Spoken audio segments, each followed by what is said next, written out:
Për herë të parë në gjykatën e posaçme, deputeti sapo zgjedhur i Partisë Demokratike Arjan Ndoja u përball me organizatorët e atentatit kundër tij, Flauren Dervishi e Julian Meçe. Në seancën e së premtes, ish prokurori Ndoja tregoi me detaje se si ndodhi atentati 2019-s, ku mbeti i plagosur edhe miku i tij Aleksandër Laho, si dhe humbi jetën shoferi Andi Maloku. Nga ura e Dajlanit kemi ikur në mbikalim, kemi vazhduar rrugën sa kemi kaluar karburantin nisën të shtënat. Në fillim se kam kuptuar. Plumbat fillimisht vinin nga pas dhe ka qelluar në distancë. Nuk kemi arritur ta shohim makinën, të shtënat kanë qenë të diferencuara me plumb tek dhe jo vetëm, por jo në breshëri.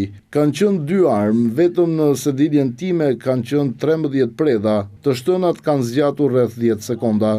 Mëtej në dëshminë edhe në gjykatë Ndoja tregoi se ende nuk e di kush janë motivet dhe autorët e atentatit. Unë nuk i di arsyet pse këta e kam bërë, vetëm çka kam lexuar në media. Mua më intereson në arsyeja pse u bë ky atentat. Se duket si çudi, por unë s'kam pasur asnjë problem, asnjë shkak të besoj që dikush do të më bënte atentat. Edhe 6 vite pas atij atentati unë nuk e kuptoj pse ka ndodhur.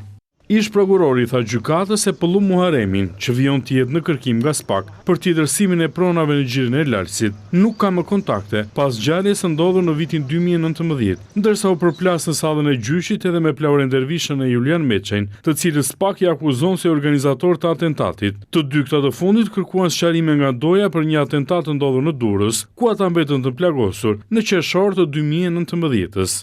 Unë po të shoh në sy dhe nëse do ta dija që ti ke gisht në atentatin që më ka ndodhur mua, unë s'ta fal. E di ti shumë mirë atentatin ndaj meje, dhe unë dëgjoja shumë fjalë, po të them, nëse do ta dija që ke lidhje s'ta fal, jo vetëm ty, apo kush do tjetë. Ti the se nuk ke pasur probleme me mua, dhe se problemi vetëm ishte konflikti me kryeministrin e zvenc kryeministrin. Atentati jot ka qenë personal apo politik? Në fund i pyetur nga prokurori SPAK Adnan Xholi nëse mendon se kryeministri apo zëvendës kryeministri i kohës kanë lidhje me atentatin ndaj tij, ish prokurori Ndoja u shpreh se jo, nuk e di, ndërsa nga hetimet e prokurorisë ka rezultuar se përplasja mes Flauren Dervishajt e ish prokurori Ndoja dhe Aleksandër Lao ka nisur në lidhje me konfliktin për tjetërsimin e pronave në gjirin e Lartësit.